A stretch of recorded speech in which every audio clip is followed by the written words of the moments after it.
until one of my colleagues found Monday.com. You can see the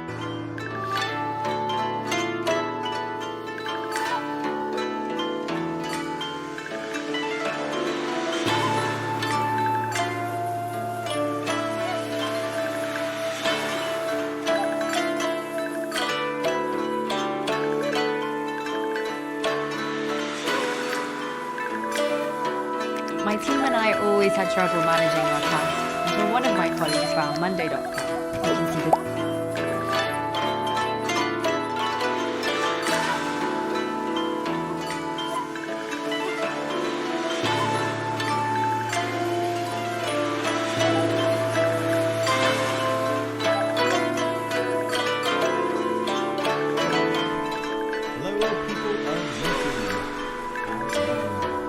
My team and I muting the sound that's probably coming out of the preview window there. Good idea. Yeah. I'm Martin. How you doing, Martin? I'm all right. Yeah, well, we're coming to you from the underground lair in the middle of Shanghai, China. And if the Great Firewall graces us with some good fortune today, we may enjoy an uninterrupted stream. Let's hope, shall we? We have a lot to get to today, a tremendous amount of art for Alice Asylum. We also have an update on progress with the Cheshire kitten plush, and there's prizes. Yes, as always. What are you giving away today, Font Lord? Ooh, it's down here. We're doing 3 posters, which will be the Out of the Woods movie style poster. It's a very nice poster. Is that even available for purchase anywhere, or is that like an exclusive? It's not available. No. It was Out of the Woods exclusive. There you go. You now know, you've got you've got full screen. Show the people. It's a very nice poster. So you're gonna give away how many of those? 3. Does it come with the sound effects? Yes. All right. And for the final one, we're going to be nice like we were last week, I believe. We're going to give people the choice of the Out of the Woods game, illustrated book, or colouring book. Those 3 things. Or poster. Maybe the 4th person wants a poster. Maybe they do. So there is a game, there is a coloring book, there's an illustrated book. You know how it goes. Prizes every half hour. We're here every week giving away prizes. Yeah. Oh, we're so generous. We are. And modest as well. Very. You look very handsome today. So do I. You do too. We've got all of our friends in the chat here. It's Asteria Visual and Chaussette. Hello, Chaussette. I've been out in the sun a bit. Maybe I've got a bit of colour. Wendy is in the chat there. Hello, Wendy. Have we got everyone? Back. We have. Lucas is there. Ghibli girl. Wendy told a very bad pun joke at the start of the stream based on the image of the family, Alice's family. And there is one where obviously the whole family's sort of on fire. And Wendy said, "Why is it that Alice's dad looks a little hot? You know, like as in attractive, but." You know what the answer was. Yes. He's on fire. It's actually low-key hot. Low-key hot, yes. We've had a lot of people make reference to the fact that the dad actually looks a bit like Keanu Reeves. I don't see it. I kind of do, but I also think it's funny because people think Keanu Reeves might be like a time traveler or a vampire. And that's Nicolas Cage. But it's also Keanu. Is it? Also Keanu. But let's not go too far down that rabbit hole. We do have a bunch of art to look at today, starting off with what the hell's going on there? That is actually the center of a Ferris wheel. We actually saw this piece of art before. Yeah, has it been rejiggled in any way? She's cleaned it up a bit, and I think she sent it along because she has since described a bit more about this area. So it's explaining that this is where Alice enters into the area we call the amusement park, and this is of course within the realm of denial, and that all begins at the beginning of the game after the section we are referring to as shock. If you know anything about PTSD, you may recognize shock and denial as being stages in PTSD, and of course the game is structured around the idea of Alice traversing those stages as she works her way towards the resolution of the problems she's confronted with, of course, all brought on by the fact that her family, as we mentioned, died in a fire. They got a little too hot. Spoilers. Spoilers. Well, I think everybody knows that, though. It's sure set. It said Kanye Reeves. Kanye. So, as a part of this, Joey's also working on this thing she's referred to as the Botanical. Botanical. She calls it the Botanical, but in the language where we come from, it's the Botanical. But Botanical works too. I like it. I think we've said before, we actually like a lot of the way that the language gets distorted, and that might actually go a bit towards the way Alice as a child might have interpreted some of this stuff. So we might hold on to a bit of that. Hope so. So this is a part of some level design that Joey's working on. Now, when she sent this to me, she said that she felt that it wasn't fantastic enough and that she wasn't terribly pleased with it, but hey, here it is. And I wrote back and I said, there's a very easy way to fix this and make it more fantastic, which is that to keep in mind the idea that Wonderland as a whole has been blown to bits by this encounter with chaos. And so one way to fantasticify this, is that a word? It is. Would be to break it up into chunks. So if we imagine that all of this is exploded out and there's chunks of rock and bits of broken glass and metal frame hanging off of little islands that are themselves kind of just floating in the ether, and water is still running over the sides, and now it becomes also a bit of a jump puzzle. These lily pads could be floating magically between the spaces of the islands, and she's suggested she'd like there to be a big fish swimming around in there. I think she made reference to a very particular kind of fish. That is this one. Shit. What's happened? I liked it more when she was doing pa ka. She's evolved. We've got an oops. So does that balance it out? No. That's too normal. I don't want oops and shit. That's somebody else's game. Well, this fish, it's called a I forgot. Yeah, it's one of those pink ones, is it? No, it's got a name. I think she wrote it somewhere else. We'll find it. But I know the fish. I've seen them. Yeah. Oh, there it is. And how do you say that? Oh, an axolotl. Axolotl. So her idea is that there's an axolotl. I'm sure they're pink. How do you annoy your mom with too many questions? You axolotl. Oh, dear. We should just end the stream right now. Yeah, thanks for joining us. Good night. It doesn't get any better than this. We're done here.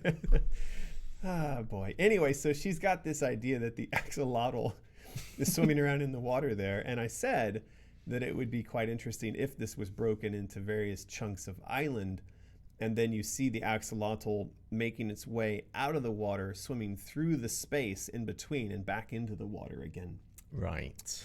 And the periods where it's in the water, of course, you wouldn't be able to see it. The water's kind of murky, but when it's between the bits of water, you could see it. So that sets up for a really nice kind of timing puzzle, right? Yeah. Where you've got to make these jumps across these lily pads. There's this series of broken islands kind of extending off into the horizon there. And of course, there's always the danger that you'll axolotl questions along the way. Now, apparently, it's not just pink. Black Butterfly there in the chat says their brother used to have a black one. Yeah, I was going to say I've seen these quite a number of a range of colors. All right. So pink, black, gray, you name it. Cute though. They're very cute, but not in Wonderland. Are they doing something? I'm not going to ask a lot of questions about what they're doing. But yeah, I mean, these guys are very cute, and but in Wonderland they're deadly, and you want to be careful because they will they'll Bite eat your you. face off. They'll eat you, and there'll be no one left to ask a lot of questions about where you went. So That's right. there you go. Have I killed that pun? Yes. I'm pretty sure I have. That was actually a long answer to the question how to make this image more fantastical. I thought you were just going to say put eyes on everything. That's the generic make it weird thing. That is. We have seen that in the past. When we were working on Out of the Woods, whenever we said this is not surreal enough, they would always come back with eyes. Put some eyes on this wall or this chair or this lamp. That's right. There you go. Is it surreal enough now? Yeah. So the other thing she's got in mind for this area is these spiders. Now I don't know. Are these spiders somehow different than regular spiders? They do have eyes on them.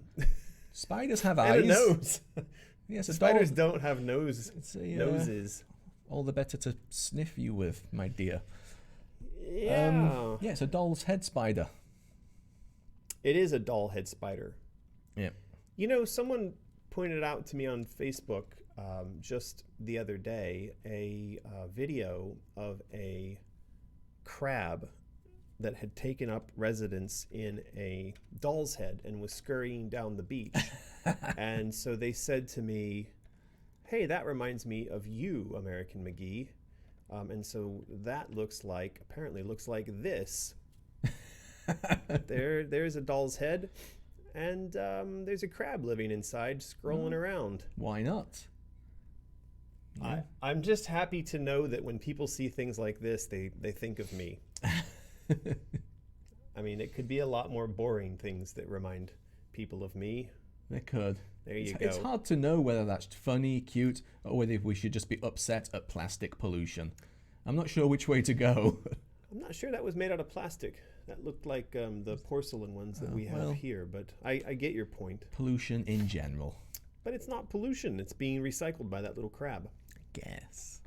So she does have here the spider attack going on in addition to the axolotl attack. And so this is a bit of a maze. She's thinking maybe a mini boss would open up the door, and that there are spiders hanging on the leaves or behind the leaves. Mm. This seems like fun to me. I like this kind of area. It's pretty cute. Yeah. Can you imagine playing that, keeping an eye out for the spiders and keeping an eye out above and below? Well, this is all getting done as a function of the detailing that's going into especially the early section of the game. And so our artists are working now under the direction of Omri, using Trello as a project management software to coordinate their efforts. And so the focus right now is at the start of the game. That was Denial that we were looking at. This is a bit of art done by our good friend Jennifer Daw, and you can tell that because it's got cute little piggies in it, and of course the pig butt. There is a pig butt. This is a signature of our art design. I think this is probably point number 1 in the art design Bible that we've compiled. When viewing animals from behind, they must use a tiny cross for the butt. They must have little XE butt, point 1 butt bits. Yes. In the design doc. So she's now working on a bit of the set dressing that we would find in the early stages of the game. What we're discussing is the very high likelihood that at least at the beginning of the game there will be some time spent in I guess a kind of preamble, a lead into the fire, and the idea being that the game actually opens relatively calm, and you're able to get a sense of and interact with Alice's life and her family prior to the fire destroying everything. And the idea there is, I think, a couple of things. One is it, I hope, will generate a greater connection to Alice as a character, especially young Alice, and increase your empathy that you have for her and her situation. The other part of that is that it does help us to preload a bunch of the assets, the concepts that we're going to use later on in the game as we travel around. And of course, a lot of this hints at stuff that you might have seen in the first Alice game or in Madness Returns. This, of course, being a kind of precursor to the dollhouse stuff. See, got like a martini glass. Yeah, I feel like there's a martini glass in one hand and a knife in the other. That's a party. F yo! It's going off in here. This place is lit. What would you do? I mean, if you went past a house and there was on fire with a pig snout roof, and a woman, I'm assuming I don't mean to assume your gender, ma'am. Sorry, but I'm thinking, yeah, I would freak out if there was a knife wielding martini drinking maniac in the window of a burning house. No wonder Alice is so screwed up in the head. Maybe. Yeah. So anyway, this is some of the work that's being done on elements of the sets that are going to go into the very early stages of the game. Again, trying to establish for the viewer, for the player, a sense of the world from where this character comes. Now, so Omri also sends along. What do you got going on? I was just looking at the chats. Bats and Tombstones laughing at my joke. Which joke was that? I was saying the party looks lit or something. Were they laughing at my asks a lot of questions joke? Did I even get any? Bit. You got some. I've noticed that we have no super chats today, so I'm guessing that I probably killed those. We're not entertaining enough today. We've got to ramp it up. No, that's not good. So yeah, Omri sends along. This is a design. Now he's written a couple of messages to me where he's sort of suggesting in his mind this idea that either we go fully original with the weapon designs or we go fully referential. What's the word I'm looking for here? Sort of to go back and link into all the things that have already been done. Maybe referential. All right, well, let's go with that. Okay, I don't think that's the word I mean, but so anyway, the idea he has is, hey, let's be completely inventive and come up with all new stuff, or let's just focus on the things that have come before, not have a mix. I think is his point, though. He wants it to be one way or the other, black or white, 1 or 0, new or old. And to that end, he's suggesting that we would use marbles to replace the clock bomb. Now, I wrote back and I said to him that I'm actually a really big fan of the clock bomb. Do you remember this from Madness Returns? The clock bomb? The clock bomb. Sure. Yeah. Who doesn't? Look what One-Eyed Skull just said. Yeah, everyone's mentioning the Rick and Morty trailer. Which you said made you less hyped. It was super boring. Because it was super boring. It was super boring. Come on. It was pretty boring. I was expecting something. I mean, obviously, this is the joke on the part of the Rick and Morty creators on us that how can you top Pickle Rick, right? I mean, you basically can't be done. This is like the other day I saw someone tweeted at Neil Gaiman. He's the creator of Coraline, right? I think so. Anyway, someone tweeted at him and said, hey, when are you going to come out with Coraline 2? And he said, well, when I come up with an idea that's better than Coraline 1. Right. So when I see that Rick and Morty trailer, I think, right, well, what can you do? Because they can only improve on Pickle Rick or just give up and do what they did. So in a sense, there's a kind of honesty in that I appreciate. Maybe that was the joke. Okay. Uh-oh. Super chat, we got one. Woo! Someone's sending money to say we're funny. Natalie Guibal. Thank you. Yeah, thanks. We try to make it entertaining. Yeah, I like her avatars. That's with the white streak. The Monsters. Yeah. There you go. Yeah. Monster's wife. What's she called? It'll come to me in a minute. Lilith. It was Munster? Morticia Adams And Lily Munster. Is it Lily Munster? Oh, that's good. Right. We've been thinking about calling our daughter Lily Munster. Munster, assuming that she becomes a she. Yeah, that's Lily Munster. Okay. Oh, I didn't realize that. That's kind of cute. That'd be fun to name the kid Lily. Lily Munster McGee. Lily Munster McGee would be fun. Do you know what I did on Twitter the other day? I asked everybody, did you see that tweet? I'm not suggesting that you actually pay attention. You on Twitter. I know you shouldn't. It's a complete waste of time. I think Twitter is like a giant garbage fire, and I really don't like it. I don't like scrolling around on it because every time I do, I get angry at people who are just being complete asshats about everything. And Anyway, I did post up a question to everyone, which was, if I name my child, I've been laughing at the idea that I would name my child something that you could top the Americanness of American. So I tweeted, as we explore baby names, I can't help but laugh at the idea of giving my kid a name more American than American. I especially enjoyed the reaction from people when I jokingly suggest Super Trump McGee. By the way, this has really upset some people. They're like, that's not even funny. I'm like, it is kind of funny.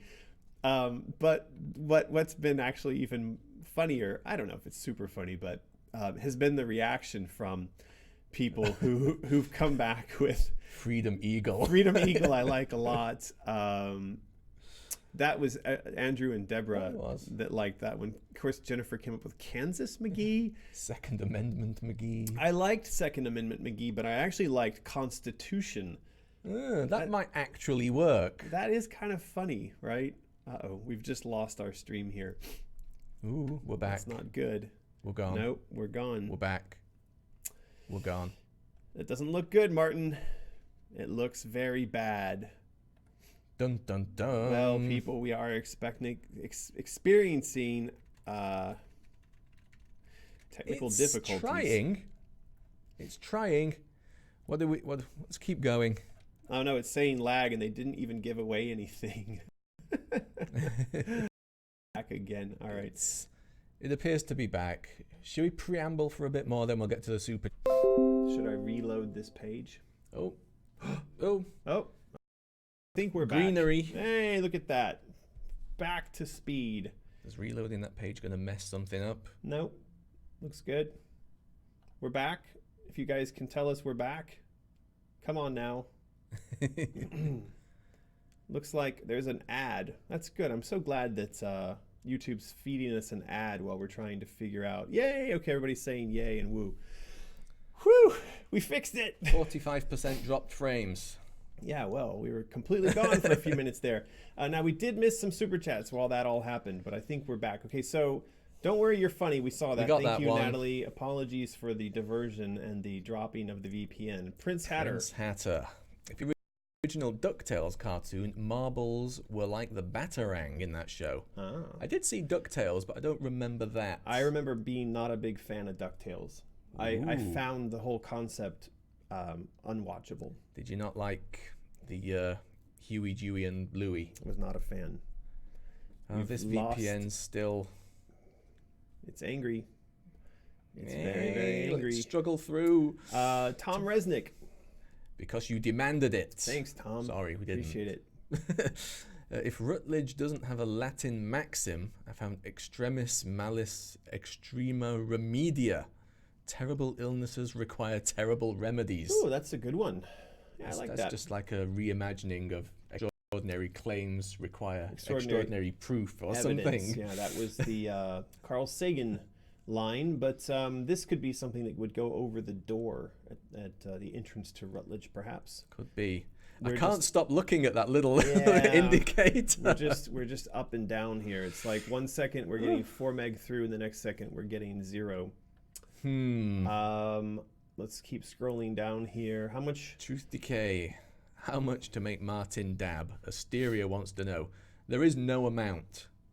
I refuse to dab live on television. Yeah. So, sorry. There you go. Any money sent for the persuasion of dabbing will go to waste. So don't do it. Okay, so Lucas says the Great Firewall. So now we are connected to the good old US of A. We're getting decent... Okay. Okay, new VPN in the US. Should be better. Okay, we're seeing all green here now. Yeah, until it drops down into the red in like a minute. Let's see how it goes. Really, all fingers crossed. Yeah, sorry guys. This is touch wood. It's really difficult for us as well because we have zero control over this, and it's an extremely frustrating aspect of living here. And it's been more frustrating than usual these days. So yeah, we are now connected to a server in the US, and apparently it's being stable and happy. So let's see how this goes. Yeah. Let us jump back to Marbles. the marbles. That's what we were talking about. We went off on a tangent there. Okay, so marbles. This is Omri's suggestion for the replacement to the clock bomb. Now, I had asked you if you recall the clock bomb. Does everybody recall the clock bomb? Yes, it's very iconic. I'm sure most people recall the clock bomb. Well, this is one of the things that I said to Omri was one reason, or there's several reasons why I really liked the clock bomb, and it was because it had personality. When you engaged the clock bomb, it brought along with it animation, it had sound effects, it was, it had a personality to it. And of course, it served multiple purposes because, of course, it was a weight you could put on a pressure switch, and it was also, in and of itself, a bomb, and it could distract enemies, and it could deal a little bit of damage and things like that. You could also blow open doors with it, things like that, right? So, and it made sense. It's got a clock on it for a countdown. Exactly, the tick, tick, tick, and blowing up. Now, what he's done is he's suggested that marbles become essentially the replacement, as he's written here, the replacement for the bunny clock bomb. I wrote back to him, and there was quite a bit of back and forth, and I said that, I feel like marbles are boring. It's not that his presentation of marbles are boring. It's not that it's necessarily a bad idea. I just don't think marbles have got a lot of character. Yeah, I mean, there's nothing wrong with marbles as a weapon per se, but certainly not at the expense of removing such a classic item. So, I think I'm with you. If you're going to remove the rabbit, at least replace it with something, I don't know, of sort of equal engagement. Again, the rabbit has character. The marbles are literally just balls. And you can't get sort of more featureless than little glass spheres. So I don't know. This is something we're going to have to talk about. Now, of course, he's done one concept here, which is a sort of melding together of a clock bag. The exploding sack. Full of marbles. Nobody wants that. No, but I mean, this feels, and I know this is kind of silly to say, but the rabbit feels like a thing. I wouldn't be surprised to see that sit on someone's shelf because it could actually just be a clock, right? Yeah. The bag of exploding marbles does not feel like a thing. Do you have those in jolly old London? Exploding sacks? Yeah. No. No. Although I did have marbles at school. I did too. We used to play marbles. Yeah. We had names for them, all the different styles and materials and patterns. Yeah. They were a thing. Well, so we'll continue to think about this a little bit more. I want to see this improved on. I feel really reluctant to lose the clock bomb just because I liked it so much. But we'll keep going. Yeah. Let's see how this turns out. Lucas Severin super chats to say, so no mercury symbol slingshot then? I don't know. Didn't say that, did we? Well, we didn't say that, but we aren't saying yes or no to much of anything right now about the weapons. We're actually very much in the process of even trying to decide, what inspires and holds together the weapons. Look, at the end of the day, what is a weapon? But it's a device, a holder of a formula within the game that impacts the formula held on the enemy that is standing in front of you, right? It's a health reducer. It's a stats changer. What we're looking for here is a skin that is appropriate to the story we're trying to tell. And not only that, it's fun and engaging. Look, if you want my immediate response to the Mercury symbol slingshot, doesn't do much for me either. It feels a little bit boring to me as well. But I'm saying that also to this fully realized artistic presentation of the concept of the marble bombs. I feel like just having a piece of art for something or an idea for it, sometimes that works. It clicks and you go, yeah, I can see that in game and it feels really interesting to me. And sometimes not so much. Not so much. Yeah. So we'll see. We'll see how that goes. We will. Look at the time. It is prize time. Why don't we get to Tom's super chat here first? Okay, let's do that. So don't scroll off the screen. Tom Resnick, thank you for the super chat. Perhaps the marbles could replace the pepper cannon, a rapid-fire shooter that launches glass balls, and as they're upgraded, they fragment. Yep. Quite like that. Upgrading them, turning them into little, like, frag bombs or whatnot. But they wouldn't really be rapid shooting unless they were in some sort of device. Here's one of these things I think we could, we can dive into a bit more. I mean, these are the kind of conversations we have when we're having creative meetings about weapons design.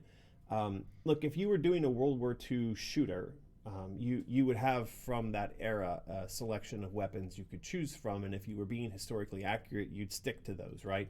And they'd have particular specs and uses. And in the case of Wonderland, you could argue that anything could be a weapon. Hey, that mushroom over there is going to become a gun or a cannon. That rabbit's going to shoot marbles at its bum. That's all possible, but if you look at the design that's been done for, I think for the weapons in the Alice games, the pepper gun is a pepper grinder. It is a thing you could have found on someone's shelf, and yet it's taken on a new and improved life. A thing that fires marbles in rapid fire, a marble machine gun, that's not a thing. And I know that sounds bizarre to apply to, and now we have things in the Alice games like the ice wand. That's not a thing, but at the same time, it kind of like we get it. Like I understand that there's such a thing as a wand, and wands cast spells, and oftentimes flames and water, and those are parts of spells, right? So I get you. Yeah, I don't know. We'll see. We'll see how this goes. But we've now got all kinds of conversation going on here. I'm very curious to know, sort of what people are saying. So Greg says, you want weapons that can be iconic to the series. I think it'd be funny since when the clock bomb explodes, it can release a lot of little marble bombs. Yeah, stuff like that. I could understand. I mean, I don't know if this makes sense, but like to me, the idea that a bunny explodes and some marbles are shrapnel makes more sense than the marbles being a bomb in the first place. Mm-hmm. Does that make sense to you? I guess. Yeah. So anyway, some JoJo's back saying keep the bunny clock bomb as well as use the marbles. So there's a lot of opinions going on here. Could be an upgrade. I'm not really sure what do dud means, but okay. Right. Quit crushing my chaos dreams, says Marble Dreams. My marble dreams, says Truth. Sorry. Yep. All right, we are going to do prizes. So for the prize, we're going to give away the art print that Font Lord is going to hold up on screen there. What you should do is go into the chat and tell us your favorite weapon from either the first or second Alice game, and that will help Nightbot to see that you're there and willing and able to accept a prize, and then we will roll for the prize. We will. And we're going to be giving you a poster that you can... Let's switch over to Nightbot. Let's see if it's behaving. Nightbot seems just fine. Ooh, look at it. Mm-hmm. So yes, let's give that a little go. This also lets us know how far behind we are in the stream. Can't you do that via this what's he right here? I guess looks to be about 20 to 30 seconds. Oh my god, somebody super chatted during the spam. Yep, that happens. Dispel Yell. Super chats. Can the white rabbit wear outfits that act like jobs? It can wear an outfit that does something like the bun did in Madness Returns and other outfits for puzzles. I think I understand the question. Yeah. So the rabbit itself has outfits that change its function. It's a cute idea. It's kind of a fun idea. But again, I'm kind of worried about all this like power creep we've got. There's about 1 million power-up systems we've discussed now. Yeah. It's going to be hard to whittle them down. Yeah. To make it but I think fun and easy and playable. But here's the thing. I want to point out that makes sense from the aspect, like the perspective of Alice as a little girl has a toy rabbit. She dresses her toy rabbit. a natural thing that we can then play off of to suggest that the rabbit can be improved or upgraded as a function of the clothes it's wearing. And we already see Alice doing that as well. So not to say we're going to take that idea on board, but we'll definitely note that down. And I think that sort of concept, if you can understand why that concept might work, then you might understand how to kind of make suggestions for concepts in the future that might work, right? Yeah. Lulu is apparently someone's favorite weapon. I didn't know that Lulu was a weapon. It's got weaponized farts. There's a lot. Oh, man, tell me about it. So a lot of votes for the hobby horse. Hobby horse and Vorpal seems to be winning. Vorpal blade. I'm always a big fan of things like the Jack in the Box. I like drop 'em, run away type of things that blow up. And this is something I was also talking to Omri about, was just sort of the physical horror humor of the game. The blood and guts of blowing things up and having that be perceived as horrible to the other NPCs that see that kind of stuff happening. He had also said that he's a fan of not having the new game be too whimsical, that he felt like Madness Returns, there were a lot of the art elements in that were too cutesy at times. And so we're going to maybe try to darken that up a bit. All right. There you go. Alrighty. Why don't we ask Nightbot for Let's roll it. The Casual Viking. Ooh. Is that a new one? Feels like it. Well, Casual Viking, you have just won an autographed art print from Out of the Woods. In order to claim your prize, you need to send an email to mysterious@americanmcgee.com. Include your name, your phone number, your mailing address. It's fairly helpful when we're mailing things to you to have your address. And as usual, do that in a format that does not cause confusion, frustration, any other kind of aggravation on the part of Font Lord or myself. And then we will get your prize sent to you post haste. We had one last week, actually. I don't know who it was, so I can't say the name. So if you're watching, you're fine. But yeah, they just sent literally the first line of their address. It was like, their name, please send it to like 12 something street. That was it. There was no like state or city or country or postcode. Yeah. See, Casual Viking says that's their second win. Yeah, I really feel like Nightbot's got mental problems. We've been doing this for ages. Yeah, well, People are bound to get, multiples now. Yeah. Right. Well, Martin, we could hop over really quick to talk about that. I could do this super chat.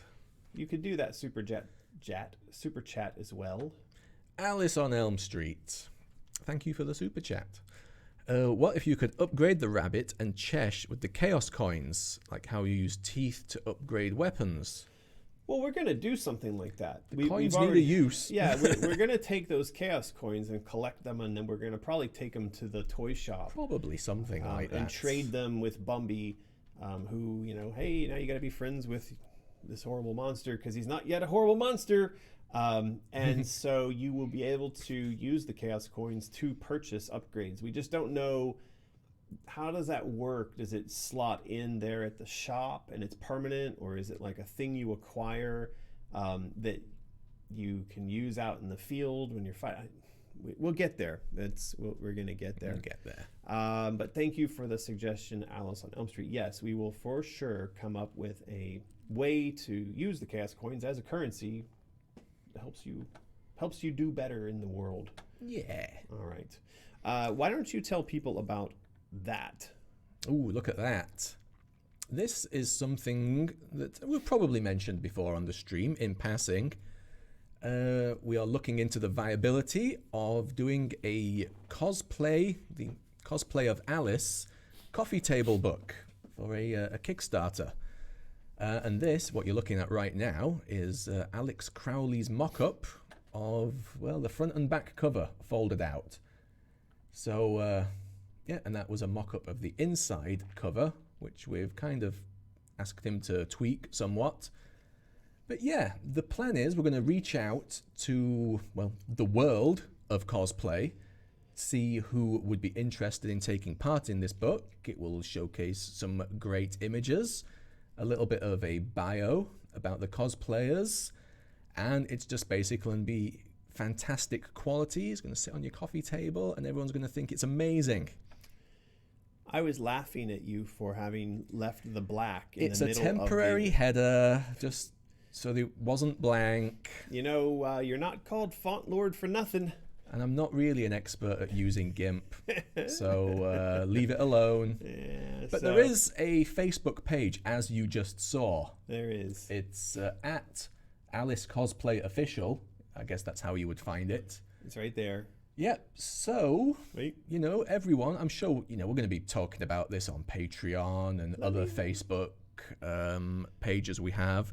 But this shall be the official one. So the amount of people that follow and like this page is going to be a good indicator of knowing how well the project would do, whether it's viable, whether it would sell a lot. So, yeah, please, if you're interested in potentially supporting that Kickstarter, please head over, like it, and follow it. Yeah, well, this is, I think, maybe going to become a thing for us. You know, sort of once a year, we'll do a Kickstarter. And last year's, was that last year? Was Out of the Woods? It's 2 years ago now. Oh, yeah, so we're a little bit behind. Anyway, maybe I shouldn't say once a year. Once in a while, we'll do a Kickstarter around something like this. You know, I think the thing that a lot of people don't realize is that these kinds of projects of this scale cannot happen and not happen at a high degree of quality without the support of people via crowdfunding. So if you look at like the money we raised for the Kickstarter goal for Out of the Woods, now, so tell people how much of that was left over after we made and shipped everything. Not much. Not much. I mean, we only asked for what does that say? 175. And we've mentioned before that we slightly erred on our Excel sheet in regards to shipping. Yeah. So thank Chuffery that we made a lot more than that because we needed it. Yeah. But we've learned from that. The new Excel sheet has shipping incorporated into it. The point I'm trying to make, though, is that when you go to make a high quality illustrated or sort of a picture book like this, the shipping is incredible. Just to get these things to people is really expensive. It's an immense part of the amount that you're asking for. And we could blend that in, or we can show it on the page. But either way, somebody ends up paying for that. And so when you commit to buy something on a Kickstarter, where a book is costing $55 or something, $65, a large portion of that money is actually about the shipping. But of course, when you go to produce stuff, you have to produce in bulk. We have to produce thousands of books in order for the economics of it to be anywhere worthwhile. Anyway, so we're going to do a cosplay book, but only if at the end of the day, the response we get from the fans, from the audience, from people who potentially be interested in this is large enough. And if not, we'll move on and we'll try something different. Yeah, I hope it works. Yeah. It should be good. Yeah. Again, fingers crossed, touch wood. Fingers crossed, touch wood. There's certainly tons of cosplayers out there. So you'd think that, them by themselves could, come up with enough interest in that to make it a reality. Well, that's another part of the project, isn't it? We're going to need at least probably between 50 to 100 cosplayers to say, yes, I want to take part in this book. Exactly. Otherwise, it's just going to be too thin Yeah. and not worth it. Yeah. So, exactly. yeah. But, we've crunched numbers. We've reached out to people. It seems that everything is going pretty positive at the moment. Yep. So, yeah, now is the asking people to sign up for the Facebook page phase. Yeah. So please do that. There you go. And that's something to kind of, bide our time. It also helps us to increase interest in what we're doing for Asylum. So a lot of the effort we're making around merchandise and all the fun stuff that we create, and like a Kickstarter like that, is also simply to draw attention to the fact that we're making a new Alice game, because without an audience for that, it's also going to be really difficult for us to convince someone to fund the new game. So yeah. I haven't seen this before. Yeah, well, it's a bit of a shocker, isn't it? So this is clearly Omri's take on sort of Shadow Alice versus regular Alice. There's a kind of duality thing going on here. It's a little yin-yang. There's a little bit of a yin-yang. You've got the fire and the lava and the tentacles on one side and the sort of green grass and happy mushrooms on the other. I'm a big fan of this. I think it's going to be a fantastic poster. This is a work in progress from Omri, so we don't expect to see the final version of this probably for a few more weeks, but when it's done, it will of course be made available over on Patreon so that people who are supporting us there can support their way towards owning this beautiful piece of artwork. It is beautiful. Yeah, it's gorgeous. I'm very excited for this. This is one, there's a few of them now. We've got them hung up all over the studio here, but this is one that I might just frame and stick up on a wall somewhere in the main part of the house, because there's something about this that I find really incredible. Yeah, it's a pretty good one. I think when the time comes for this to be up on Patreon, we should market the hell out of this so people don't miss it. Yeah, we wouldn't want people to miss out. We always get people complaining like, I didn't know that you were doing such and such, and now it's too late and my life is over. I'm sad. Speaking of things that people should be aware of us doing and that they don't want to miss out on because otherwise their life will be over, we are offering for this month, and there's only 2 weeks left in this month. Oh my God. Oh my God. We are offering these Rutledge Asylum Patient Certified Insane dog tags. Oops, that didn't go to the right next image. This is why I often switch away to me and Martin between scrolling between the images. So it's not because we want you to just gaze upon us, but so this is the design that's gone off to the factory, and this is going to come back in that metal dog tag format like you saw in the previous image. One side will be the Rutledge logo and the other side will be the text as you see it here, but keeping in mind that this number will be unique. It'll be a number between 0001 and then the largest number being whatever the total number of patrons are who are eligible. What's the number around right now? I reckon it's going to be up in the 2000s. Right. Maybe a little higher. Yes. So that is what the tag is going to end up looking like. And how does it work? You need to be what level and right now, what month? It's very simple. Right now, before the end of the month, make sure you are at $15 or above. Then that money will be taken from your account at the beginning of June. This will mean that you can have one of the tags. It's that easy. Right. I don't know if we can explain it any more simply, but we will still get people asking questions. Well, do you think my description about it being like a utility bill works? Yeah, I guess. I mean, it's true. Like, you use your electricity in January, you pay for it in February. That's like Patreon. The simplest you thing use in the world. Patreon in January, you pay for it in February. Yeah. But when you tell someone that they're a January patron, it's like, well, I paid in January. Yeah. That meant you were a December patron. Yeah.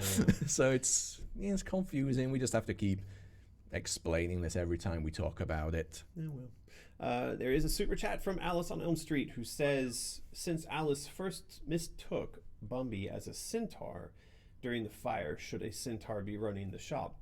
I don't think that it would be that the centaur is running the shop necessarily. I think there could be iconography from, that maybe the shop itself is called the Centaur Toy Shop.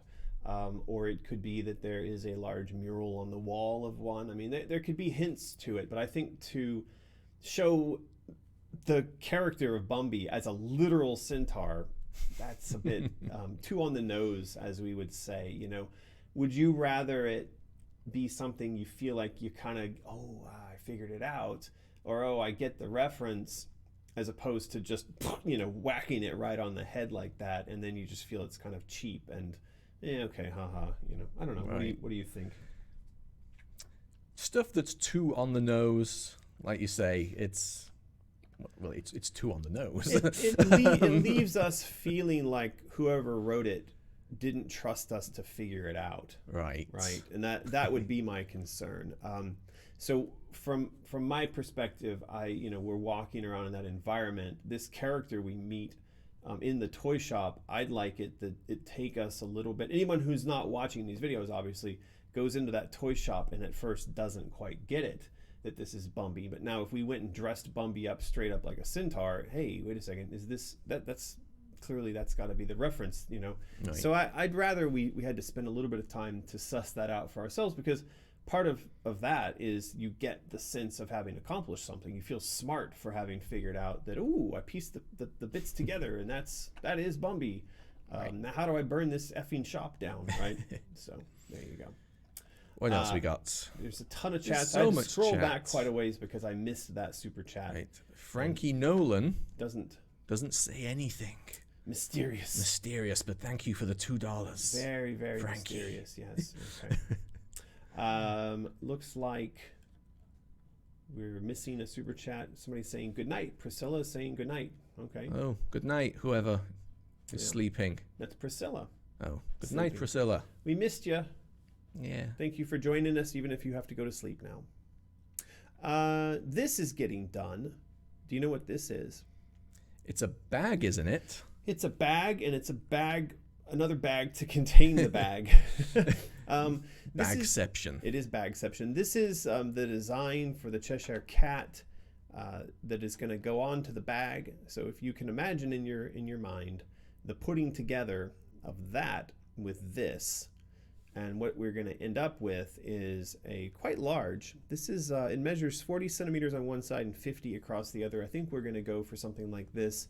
I don't know that we're going to do this little exterior bag, but for sure there will be an internal pocket to this, and that internal pocket, it may be that you can fold this bag into the bagception. Yeah. We did ponder the fact that these handles might be in the wrong place. They might be. Well, in this design, we had a customer or a fan of somebody provided some feedback that said if we place the handles on these sides, the result is that the bag, when you hold onto it, would squish together. Maybe, and that might be why whoever designed this bag did it in that fashion. Yeah. So we'll take a look at that. We're going to build some prototypes, and if we discover that handles that are on either side squish things, then we'll fix it. Indeed. Yeah. That's what this process is all about. Prototypes and feedback. Get it right. Well, exactly. Get it right. And of course, this is all going to The Plush.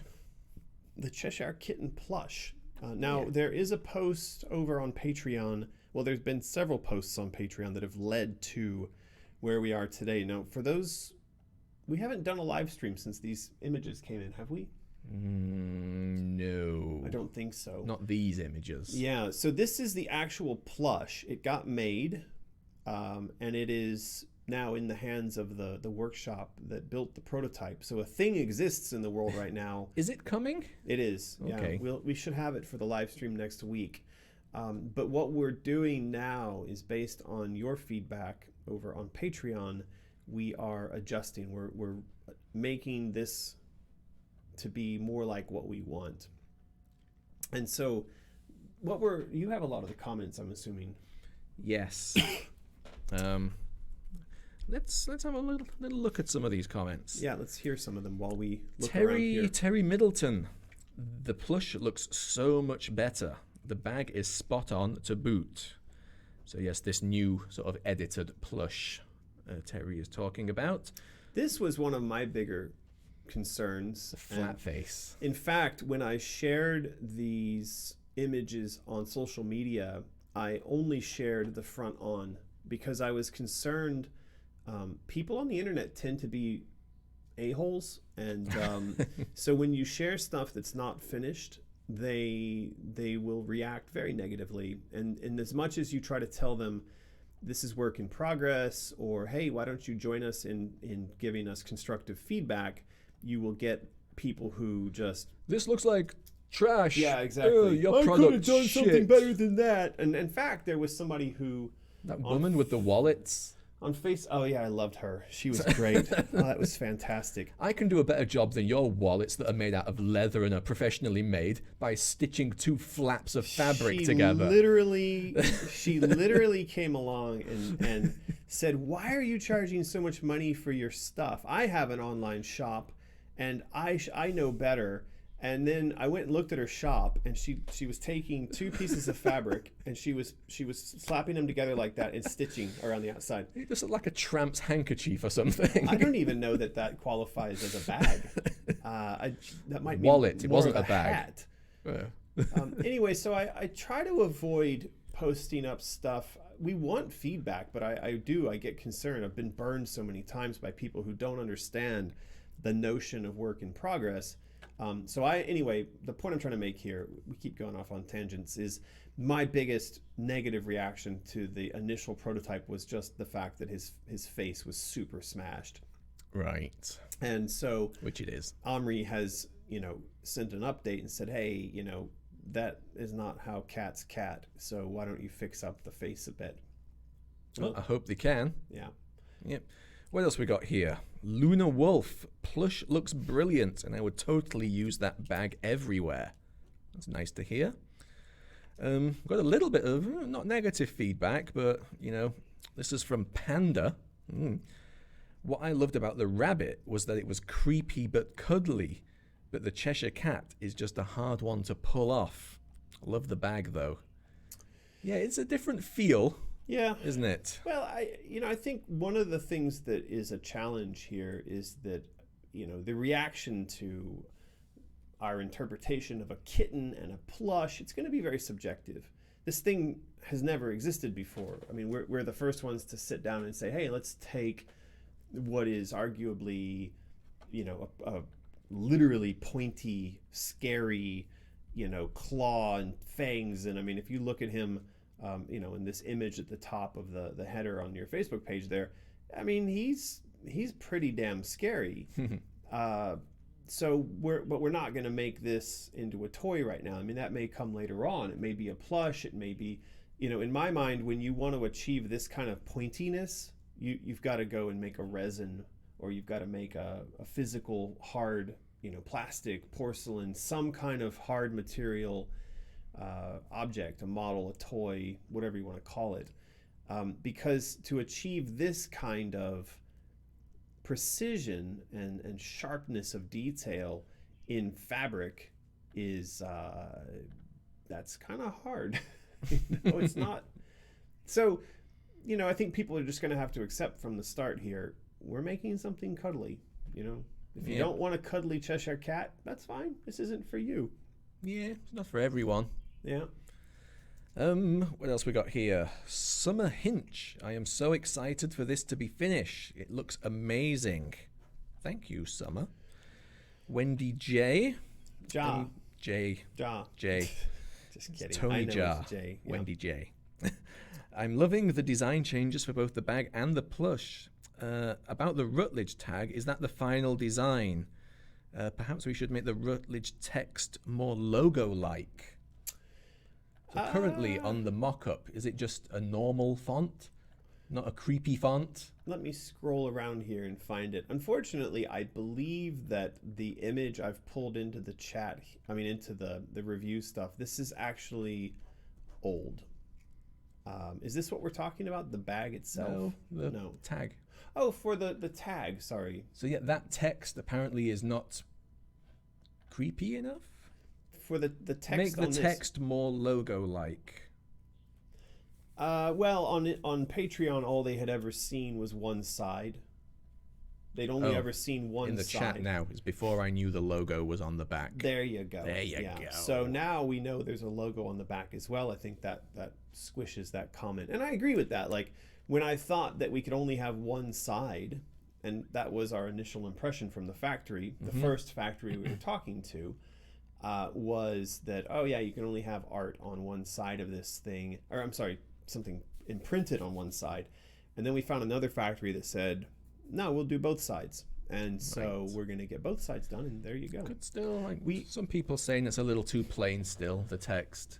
Well, I mean, Font it up. this is meant to be plain because this is meant to be. Remember, I mean, she's an inmate in an asylum. It's not like they're trying to give them nice like jewelry. Fresh style. Yeah, exactly. They're just like, here, eat your slop. You know, sleep in your on the floor, and you know, wear your dog tag. I mean, literally like just an animal's tag to identify these patients who they could really not give two nickels about, right? So I don't know. I mean, we need to think about this in the context both of the story and of, you know, what we want.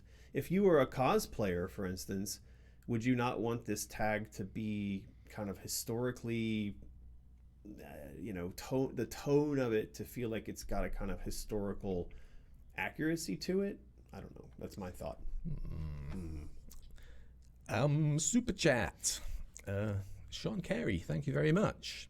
A bit of an aside now, but what did American think of Unreal when it first came out? Yeah. How would you compare it to Quake, which came out a few months earlier? Well, thank you for the chat, Sean Carey. And yeah, Sean likes to ask technical questions about the history of 3D engines and whatnot. So welcome back, and thank you for the super chat. To be honest with you, Sean, when Unreal first came out, and of course at that time we were working on Quake, and, you know, previously had been working on Doom, we really lived in a tower above the landscape of what was going on in the games industry, and Unreal and Epic were viewed to us as the enemy, as the other.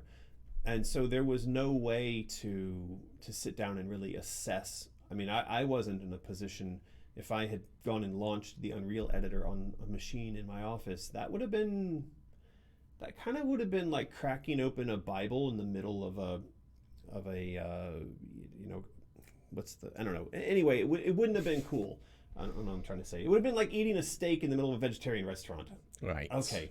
Or riding a motorcycle in a bicycle race. I don't know how to explain this. Huh? Cheaters.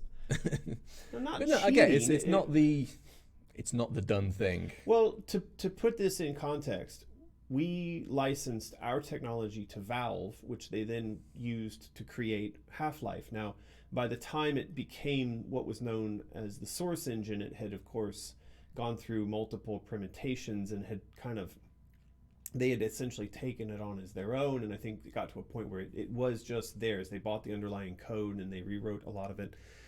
But the point is, there was an early stage in the development of the first Half-Life where those guys had taken our technology, and primarily they were dealing at that point with the rendering system. They'd completely rewritten the physics system. They'd completely rewritten the scripting and in-game entity control, AI, camera systems, everything. And what we saw was an extreme example of what could be done with our own technology. And what was the reaction in the offices at id?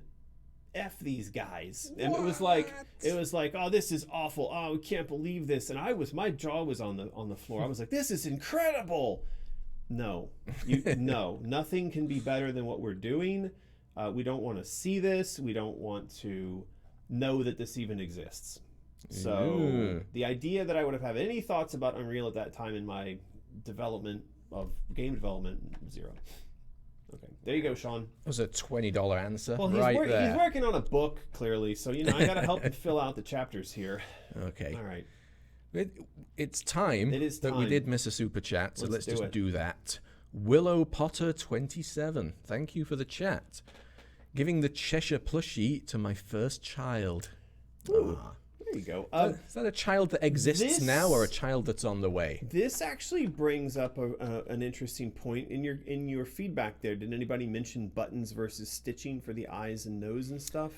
Not that I saw. Okay. Somebody, Brandy Cavazos, wondered about the stitching in the center of the Cheshire plush because it looks very similar to the rabbit. The point I want to make is this. So this is one of the prototypes that got sent to us when we were working on the White Rabbit plush, and you'll notice that it has an eyeball, which is a button, which is sewn on, and also in the case of this one, its limbs are held on by bits of thread in the joint there. So you could theoretically rip this limb off and then shove it down your throat and choke to death, right? Especially if you were a small child or Martin. And the button could be a choking hazard as well. One of the things that I find interesting about the way that they've done the detailing on the Cheshire kitten is that this is all embroidery. Ooh. So embroidery, it cannot be ripped off and choked on, right? So I'm thinking that, well, I mean, anything's possible, right? There's probably going to be some kid out there that shoves this thing down his neck and chokes to death.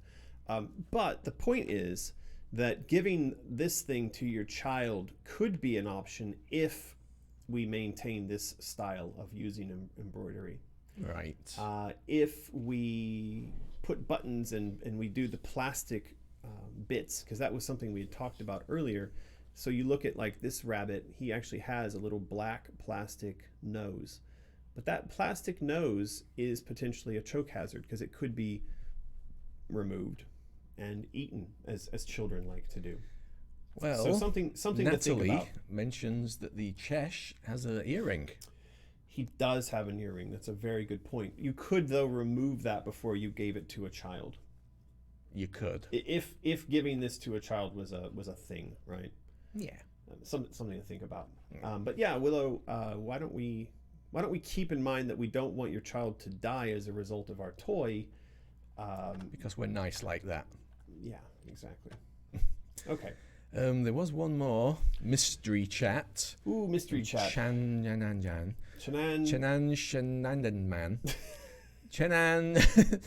We're not laughing at your name. We're laughing at Martin's inability to pronounce it. But yes, thank you for the chat anyway, even though there was no message. Yes. You can try to fill in, but we need to do the contest now. We're going to give away a poster, show the people a poster, and why don't you tell us, oops, there's Ray interrupting the contest. God damn it, Ray. Oh no, Ray doing it both. God damn it, Ray. Ray says, weapon mechanics suggestion. I know the rabbit plush had been suggested as an explosive device, but I had an idea. What if instead of an offensive weapon, it is a game defensive weapon? Have it explode in a cloud of fluff and be a type of smoke screen instead of Alice won't have to attack. That's There should be maybe some defensive stuff going on. Has there ever been a defensive weapon in an Alice game? Like a smoke screen type of thing. Well, there's the umbrella, I guess. That's a shield, but in maybe that's more like a distraction weapon, something that blows up in a... It's okay. We are talking about the rabbit plush being able to set off on a path. Like he could go, wobbling along and distract enemies. So that could be a thing. But yeah, thank you for the super chats and the suggestions there, Ray. Uh-oh. That is much appreciated. Whew. I was just looking at that little indicator. Yeah, don't look at it. It went orange. Don't look at it, then it's not a problem. Okay. So, Fontlord, please hold up that their poster. Again?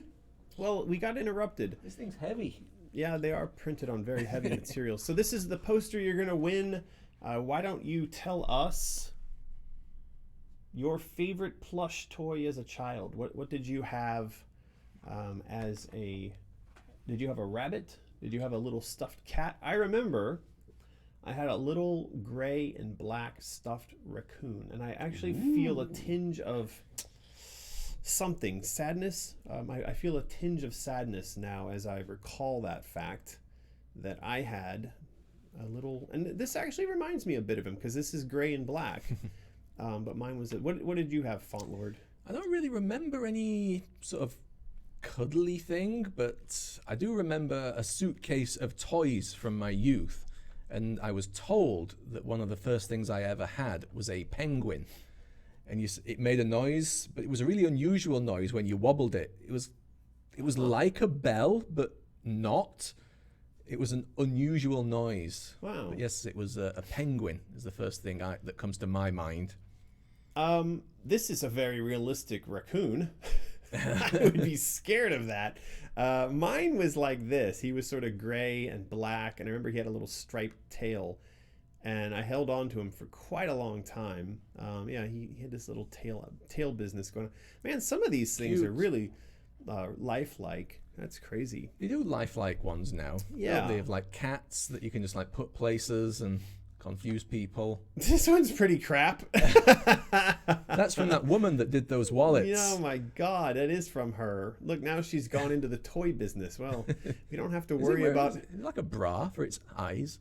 I don't know. That's awful. Can you imagine, like, if our prototypes came out looking like that? Well, it'd be hilarious for us. That would be hilarious. All right, let's see what people have.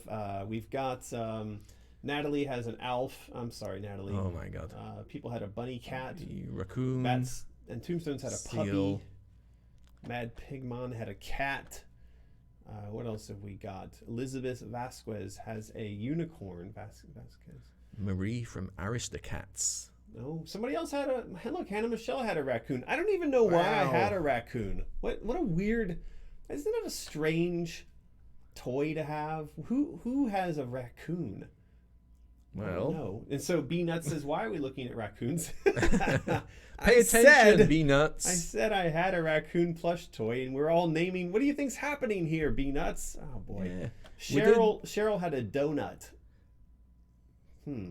We did miss a super chat while that was happening. Really? I don't see it displayed no, here. it was from Chenan Mazandanan. Where? Oh. There it is.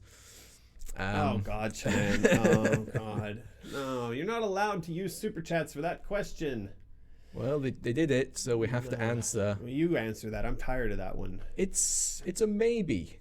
It's part of what we're looking to do for Alice Asylum that will come with sort of, do you want to say remastered or improved Remastered. versions of Alice and Madness Returns. Maybe a little bit HD-ified, but not much beyond HD. that. HD-ified. What the hell's wrong with that raccoon? It's what we want to do, so it's what we're aiming to do. But there's no super definite answer yet. Yeah, don't ask that question anymore. We've answered that 1,000,000 times. Well, we've got $2 to answer it again. All right, Shanann. Okay, let's go ahead and ask Nightbot to give away Didn't a actually poster. roll it yet, did 3, 2, 1, and it's Mr. Curios.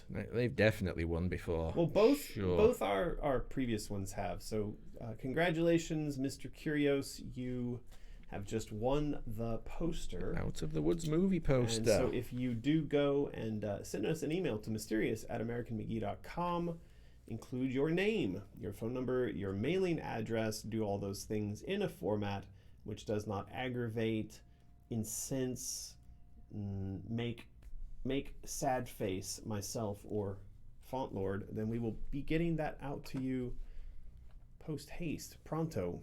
Yeah. Kwai diar, as the Chinese say. They do say that. They do. It's a pretty useful one in Chinese. I say it sometimes. So now, Font Lord, any other comments on the Let's have a Cheshire look. Cat? Marin Maguire, really loving the changes. Excited to see the head filled out more and not look so flat. Right. Yes. Yeah, I think we all agree with that. Okay. Cheshire Cat Girl. Brace yourself. Okay. Lots of incredible improvements, but I absolutely hate the arm tattoos. They remind me of Grecian embroidery styles. I go WTF. The arm tattoos for me are an absolute no way. Right. But they did go on to reply later, saying sorry for sounding too negative. Yeah, I do, and I appreciate the fact that she jumped back in and said that she understood she sounded kind of negative, because there is oftentimes when we're doing crowd design, you'll get people, if we look over on our Patreon, this is where we're collecting feedback from everyone, and we've posted up the design, and that's the newer bag design. We need to talk about this next. Don't let me forget, because I have an important update on that. But to have people come along and say things like, based on this, I will not purchase this thing ever. And I've even had, and we've seen people who say, oh, McGee, you've lost your touch. I now know that I never need to pay attention to you again. In fact, we had one this week, and the guy said, based on this, I know all you're doing is making crap now. And anyway, so I deleted and blocked him. It's a very cathartic thing to do. Okay, let's talk about this bag. Yeah, let's talk about the bag, because Yin is in contact now with the factories, which we would work with in order to make these bags. And of course, I did show the bit of art to explain just the size of these. Now, if you did a White Rabbit plush, you know that the plush came in a bag. That bag was made out of canvas. It was kind of smaller-ish. It was kind of made to the size of the plush, and it, I think, measured like 30 by 30 centimeters. You can see here, this is an exemplar of, it's a fancy word for a sample. So this is a sample of the type of bag we're looking to produce. This time around, it would be made out of a waterproof nylon. It would have the print on it. We don't know yet about these details, but anyway, it's like, 50 centimeters across and 40 high. It's pretty damn big. So the cat would actually be sat down here at the bottom of the bag, because the cat's only like 30 centimeters. So if you imagine this space right here would be the cat when it arrives. The rest of it's just empty space. You could put like cat food and toys and whatever. So yeah, she's talking to the factory, and here's the really cool part, because we had been saying now multiple times, people have said, oh, make reflection, make glow in the dark, glow in the dark, glow in the dark. If I had $1 for every time somebody said glow in the dark, we would have enough money to make the game. What we're going to do is we're going to get reflective material. So like on a jogging shoes or on a jogging jackets, and when you shine a light on it, it gets all bzz, I love that stuff. I know the thing. Okay. So what we're going to do, look, Priscilla's yelling, his nose is not supposed to glow. Okay, Priscilla, calm down there. So what we're going to do is we're going to have, this is the reflective material, and that's going to be in specific areas. So Alex has marked out that it would be on the teeth and the nose, and the factory has come back and said, yes, we can do this, and we could even do like the red of the eyes. In reflective? In reflective. Ooh. They're saying that the reflective material can be done in whatever range of colors. And so then we're also, on this side, what we're talking about is that this sort of filigree that's been done here around the back of the paw print would be reflective as well. So you can imagine you're out skulking around doing your ninja shopping, and somebody shines a flashlight on you and the bag lights up. That would be really cool. Yes, don't use the bag for ninja shopping. Right. This guy, I assume, keeps popping up asking about shipping to Mexico. Okay. Yes, worldwide. Mm-hmm. There you go. We do. Mexico is in the world. We do ship everywhere in the world. We ship to Mexico. Yes, this is true. Yes. So that is the bag design, and there is good progress being made on that. I am hoping that by next live stream we'll have the kitten in hand, and then the next live stream we will have the bag in hand as well. Yeah. So we'll see. Yeah. All right, so that does. Now, do you have any other comments? Well, let's wrap these up. I just got a few more. Audra Hessler says that they have a couple of grocery bags that fold up into the little pouch. Yes. So it's always handy to have on hand. The little pouch has the same design. Yes. It would be awesome if it did something similar, which is the plan. Audra. Right. Cheng Xiaozhong says, the plush looks so much better now. Thanks for listening to us. That's nice. Yeah, well, we do try to listen. Yeah. Except not Priscilla, because she's yelling at us, so we're going to not listen to her. Yeah. And finally, from the plush stuff, Raven Whitaker saying the updated designs are bloody excellent. All right. I'm assuming the straps will be thin rope strings. No. Will be close to the zipper. If you pull the strings, the bag closes. No. No, Raven. No, we're not doing it's that. It's not that. No, it's not that. It's Sorry. It's more in the style of what you see in the image we're showing on screen here. That is sort of like, your typical, I don't know, bag handles. Yeah. Now we did thick rope last time round, And I think people were really pleased with those bags. They're super sturdy. I think people were. Yeah, I think people were actually shocked with the quality of those bags. Shocked, I'd Shocked. say. All right, we've got another super chat from Sean Carey. Says, thanks for succinctly answering my previous questions. You're awesome. Well, thank you, Sean. You're awesome too. If I may ask another, what was the first graphics card each of you remember purchasing for yourselves? Thanks in advance. I don't. I mean, they've got so many numbers, and yeah, it was AMD ATI. ATI was Radeon back in the 90s. Yeah, I think you it was could a buy Radeon something. 240 or a Radeon.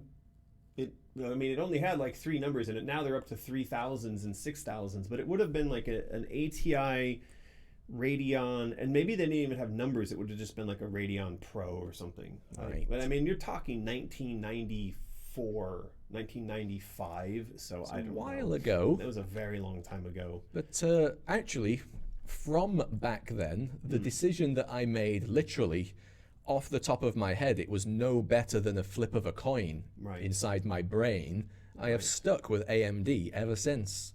I've got nothing against NVIDIA at all. But I've always bought AMD. Huh. There you go. Right. So I think you've got through all your comments there. Well, yeah, I mean, there was one question from a completely different thread I was going to bring up earlier. Why not? It's the last thing on my sheet. Awesome. When we were talking about the piggies in the burning house. Yes. Sarah Heist asked, are we bringing back something similar in the way of snouts from Madness Returns? Snouts were sort of like a fetch quest, like a hidden... They weren't a currency or anything. They were just something to find. They were around the game, and you shot them, and I think that shooting them did something. I think you got something opened up. Did it open they things did up? something, did they? I forget now. You know, I went and got a MRI CT scan, something to scan my brain recently, because I was suffering these really bad headaches, and I thought, I've got brain cancer or a tumor or something, and they came back and they said, no, you don't have a tumor, you don't have brain cancer, you're perfectly fine. But they wrote in, and this, of course, the whole report was in Chinese, and one of the comments was that I had brain atrophy. So, like, I pointed my phone at it to translate it, and it popped up and said, brain atrophy. And I was like, oh, no. And then I looked online, and it turns out not only is, I guess you could say brain atrophy is just the normal process of aging. Right? Getting old. We get old. But the second point was that there was absolutely no medical reference to the word in the translation outside of Chinese medicine, and the cure for brain atrophy in Chinese medicine is the consuming of the brains of other animals. It's the way of Chinese medicine, isn't yes. it? You got a brain problem, eat some brain. This is got my a lung problem, eat some lung. This is my roundabout way of, again, yes, it does. I'm really saying that if I ever don't recall some aspect of the games I myself have created, brain atrophy. Brain atrophy. But thank God it's not a tumor. All right. I love that movie. Yeah. It's one of my favorite Schwarzenegger movies. That's very good. Taylor, wow. Taylor, look at that go. Thank you very much, Taylor.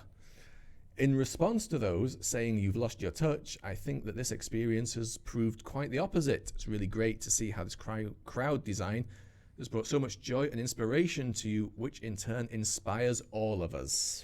Well, thank you very much, Taylor. I'm humbled by the support and the kindness and this outpouring of love that we're getting from the community, and I hope that you know that we sit around just marveling at all of this. When the camera's turned off, I spend hours working over there with tons of energy, because I know that everyone is out there expectant and waiting and engaged and interested in all the content that's being produced.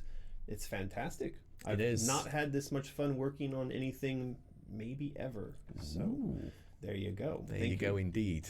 And then Taylor sends along another $2 because the first the first 50 just wasn't enough. Thank you, Taylor. You're doing great. All right. Thank you. Well, Your Yay. old friend Mike. Mike's back. Oh, Voodoo. Yeah. There was. Oh no. I remember. It was Voodoo. after This was- Voodoo. yeah. For sure. The old Voodoo 2 and Voodoo 3. Yeah. Yeah, it was after that. All right. There's a lot of Stop business talking going about on. dabbing. We're not gonna dab. We're not going to dab. Not gonna do Have it. to be a lot drunker for that, which is have- going to be impossible for you. I don't drink anymore, so there you go. Exactly. Now I think we've got through all the art in the art folder for that section. Going back to a comment earlier, Yes. completely missed it. Right. Really. But somebody kind of ruined that new Omri picture. Saying Oh no, not again. Lag. Connection We- successful. We are back. Okay. We have Yay. switched. It's down. back in the green. Okay, back in the Stop green. talking about dabbing. Yeah, You guys broke it. I think the dabbing is breaking it, so maybe let's not keep doing that. Oh no, Well, it's fluctuating. it's terrible. Let's quickly get that super chat done before we die. Yeah, Athena West, thank you for the super chat. I just want to say that Alice series has been such a big source of comfort for me during difficult times. So thank you very much for sharing your creations with the world. Well, thank you very much, Athena. I'm really sorry if perhaps our response to you doesn't come through because the internet is dying on us here. But yeah, I hear this quite often, that people have found comfort in the Alice games, and I'm really happy to hear that. It is, for me, a comfort to make it because it's an outpouring of a lot of the negative energy that I experienced, and I found a way to convert it into something creative and useful, and then it's, I think, helpful to other people to see that. So, And I hope that came through. does not seem to be helpful to our streaming setup here. Come on, back. OBS reconnected. 1000. It's back. OBS has reconnected. This is sad. It's in the green. That's come back up. Oh, nope. Ah, No. well.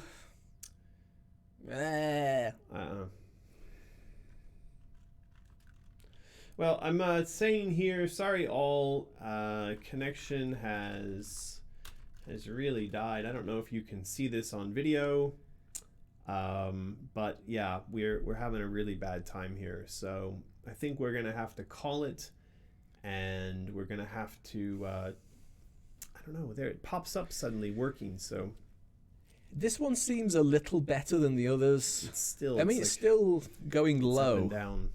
No, it's gone down to 0 again. All right. So yeah, I think we're gonna have to try to sort out a better VPN solution between now and the next time that we do a live stream. I don't know. I mean, we're at war here in China when it comes to the VPN situation. So massive apologies. I think that we're gonna call it, and then we'll try to do some research and repair. And We'll try. yeah. I mean, we talked about most stuff. If you can still hear us, Freaky Fandoms, check out Freaky Fandoms. Go to Freaky Fandoms. It's below the link. There you go. Yes, please do. All right, everybody. We'll try to get this fixed, and we'll be back again next week. Sorry about all of that. Very sorry.